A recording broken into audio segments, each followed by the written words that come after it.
what it do? It's your boy T-Lee, and I'm back with another fire video. Today we are back with some chilling skids. I ain't gonna lie, I love reacting to chilling skids, man. It's been a minute. We back with another episode of Chilling Skids. You already know this. You seen the title, Outdoor YouTubers Who Didn't Return Home. This is a very juicy one. I asked Jojo say, well, you already know this. I love these type of episodes. But yeah, before we get started, make sure you like, subscribe, turn on the post notification bell.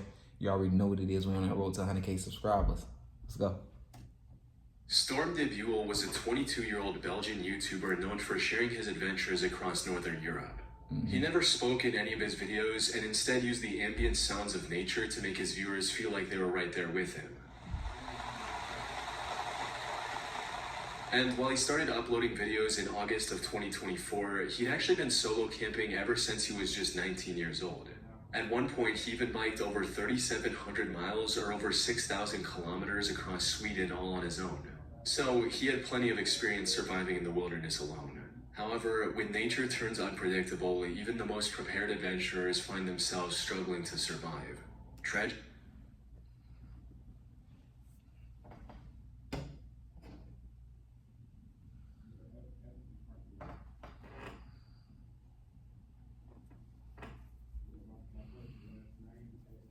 Who gonna return home to this?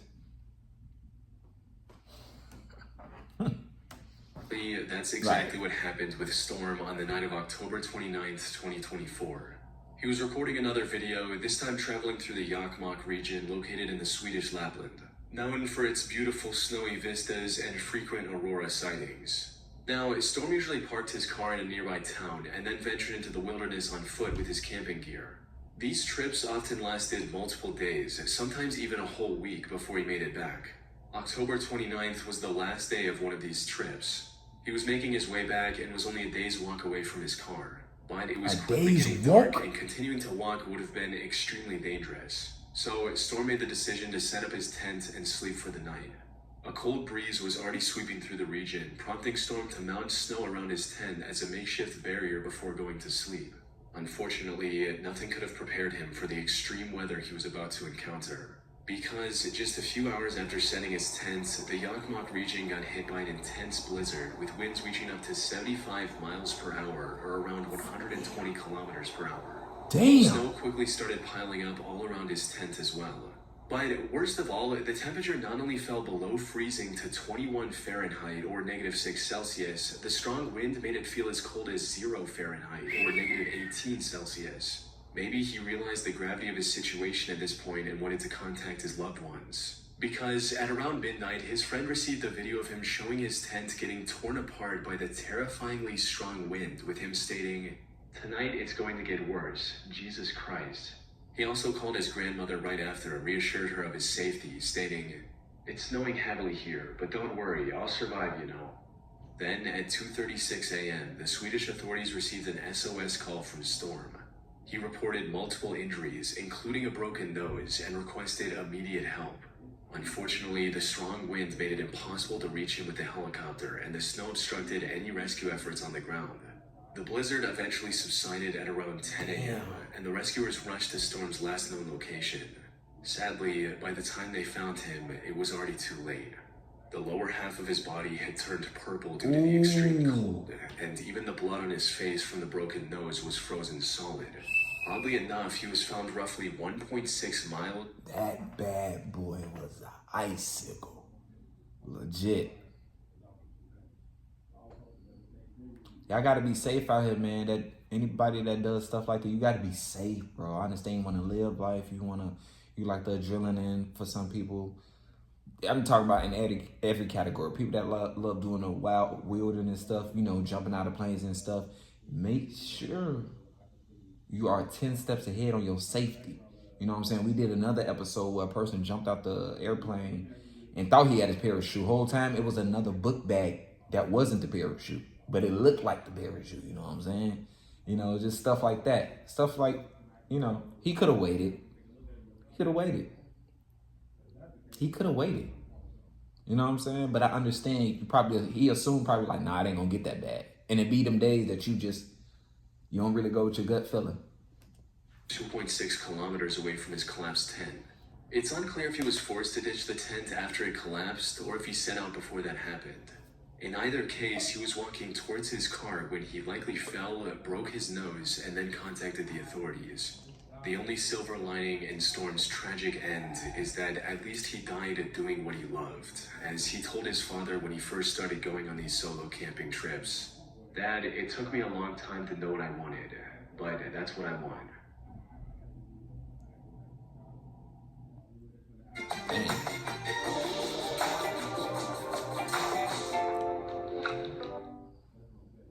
Hey, you're ready, you're funny, you smell pretty good for a guy. Now get out there and put your accent to it. Might put no goddamn accent on.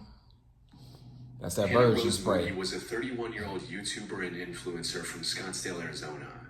And while most of her content on YouTube revolved around her faith as a Christian, her Instagram account posted mostly different content. There, she made regular posts about her hiking adventures across the rocky desert terrain of Arizona. Hitting the trails several times a week had become a natural part of her routine ever since she moved to Arizona 6 months earlier. And May 21st was supposed to be no different. She got up early and quickly drove to the Gateway Trailhead located in the McDowell Sonoran Preserve. She parked her car and began the roughly 4.5-mile or 7-kilometer hike across the Loop Trail. It was a moderately challenging trail with a rocky path and noticeable elevation changes, but nothing Hannah hadn't tackled before. She felt fairly confident she could finish the hike in under 3 hours and even made plans to hang out with friends at lunch. Unfortunately, what started as just another ordinary hike ended with a devastating tragedy. Her friends were the first to sense something was wrong when Hannah didn't show up for lunch on time. She didn't send any messages about running late and wasn't picking up her phone either. It wasn't like her to ghost people out of nowhere. So, after waiting at the restaurant for many hours, her friends decided to check on Hannah at her home at around 7:50 p.m., hoping she was simply resting after a tough hike. But when they arrived at her house, her car was missing from the driveway, the lights were off, and the door was locked.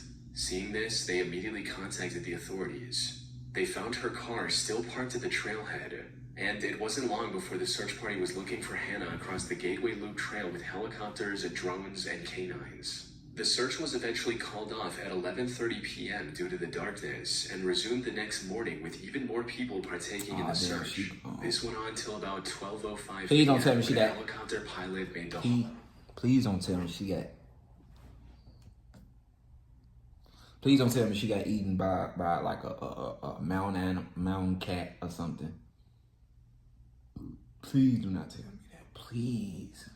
breaking discovery Hannah's friends and family were dreading all night. Just 600 yards off the trail, rescuers discovered the remains of Hannah Moody lying face down on the desert ground. Hannah was dead, and likely had been for several hours. However, there was nothing that could explain her end right away. There were no signs of foul play, no intoxicating substances were found in her system, and she didn't even have any serious head injuries from a fall or stumble. With that, the only explanation investigators were able to come up with was that Hannah lost her life due to extreme heat. You see, the temperature in the Gateway Trail region soared to over 102 Fahrenheit, or about 39 Celsius the day prior when Hannah was hiking. She likely suffered from a heat stroke and wandered off the designated path in confusion before collapsing and eventually passing away, leaving her YouTube and Instagram videos as an unintentional final goodbye to her loved ones. Finn Creedy was a 33-year-old survival expert from the Pitt County area in Scotland. Utilizing the skills he had, Finn operated a survival school in the area called Wildcat Bushcraft, teaching kids general wilderness survival skills as well as bushcraft, which, for those who don't know, includes things like foraging, hunting, and building shelter out of natural materials. The business was also accompanied by a YouTube channel of the same name, where Finn shared his knowledge and experience with the world for free. His content was both informative and entertaining, allowing him to slowly build a small but loyal audience. What these viewers didn't realize, however, was that one day, this very channel would also play a role in Finn's tragic end. Things went south on the 25th of March 2022 when Finn was dropped off at the B873 road near Loch Naver in Sutherland. His goal was to head south and hike the 45-mile distance to the small village of Golspie and make a video about the bushcrafting skills he had used along the way. Now, his family knew the journey would take more than a day, so they weren't too concerned when he didn't reach his destination right away. But then 3 days passed and there was no sign of Finn anywhere. Even more concerning was the fact that he didn't make any contact throughout this time, with every call from his family going straight to voicemail. So on day 3, Finn's father called the police and I thought that was him. person report, all while holding on to the hope that his son was simply lost, had broken his phone, or was just taking his time on the hike. Sadly, that couldn't have been further from the truth. What happened? In reality, Finn had somehow vanished from the area without a trace. And despite the police spending months searching the area surrounding Loch Naver, they couldn't find a single clue about his current whereabouts. Finn was even featured on a British unsolved mystery-style show about missing people called Vanished, but that also led nowhere. However, even after a year of fruitless searching, his father Mark didn't give up and kept looking for his son on his own. And after 19 months of following this same routine, he finally found the first real clue: Finn's backpack, partially hidden in the bushes along the bank of Loch Naver. While Mark never disclosed exactly what was inside, it gave him and the rest of Finn's family reason to believe that Finn had tried to take a shortcut across the loch and ended up drowning by accident. So, after searching for his body for a few more months, they made the tough decision to stop searching and accept the fact that Finn was truly gone. That said, many on the internet find it hard to believe that Finn actually tried to swim across the Naver and lost control in the process. Many asked why a professional survivalist would make such a rookie mistake, especially when he still had a multiple miles-long journey ahead of him, even if he had somehow made it across the Loch Naver. This doubt has given rise to many alternative theories that attempt to explain his mysterious disappearance. These range from really out there speculations like Finn doing this to fake his own death and build a new life, to some truly chilling hypotheticals like Finn going into the loch on purpose to end it all. Unfortunately, there just isn't enough evidence to confirm or deny any of these theories. What exactly happened to Finn remains a mystery to this day. Hell no, that's weird. Like, they didn't put too much effort into this. I don't know. Y'all didn't think to do a search in the water or something? Like, I don't know. That's weird.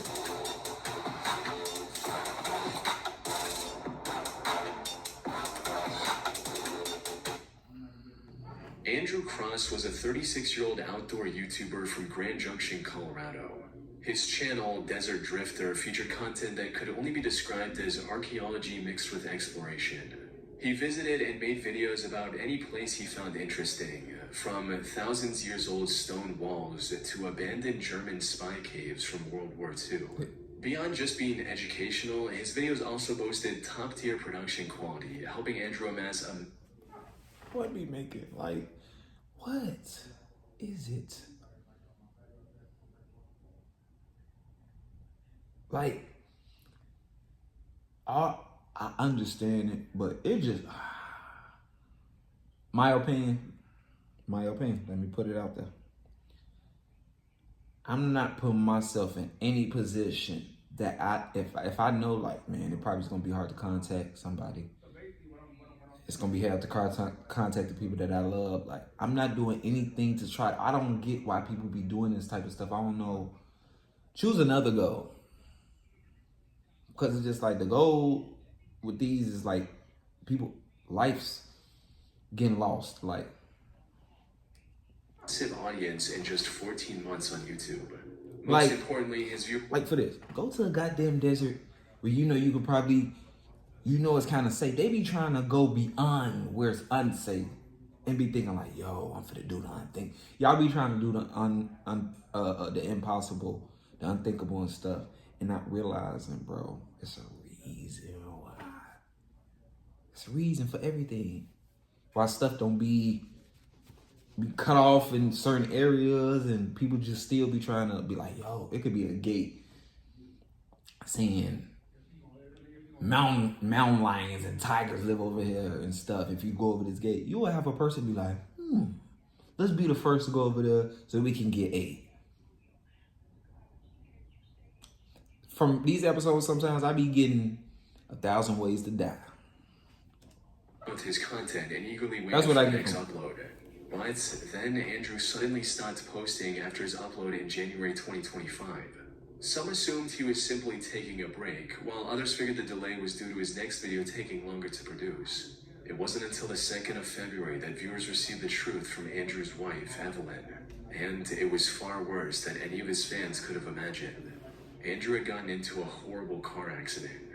He was waiting at a stoplight on the intersection between 1st Street and North Avenue in Grand Junction while on his way back from shooting a video about the Bears Ears National Monument in Utah on January 31st, 2025. When, out of nowhere, an out-of-control car rear-ended Andrew at an extremely high speed, resulting in his car flipping over and causing severe brain damage.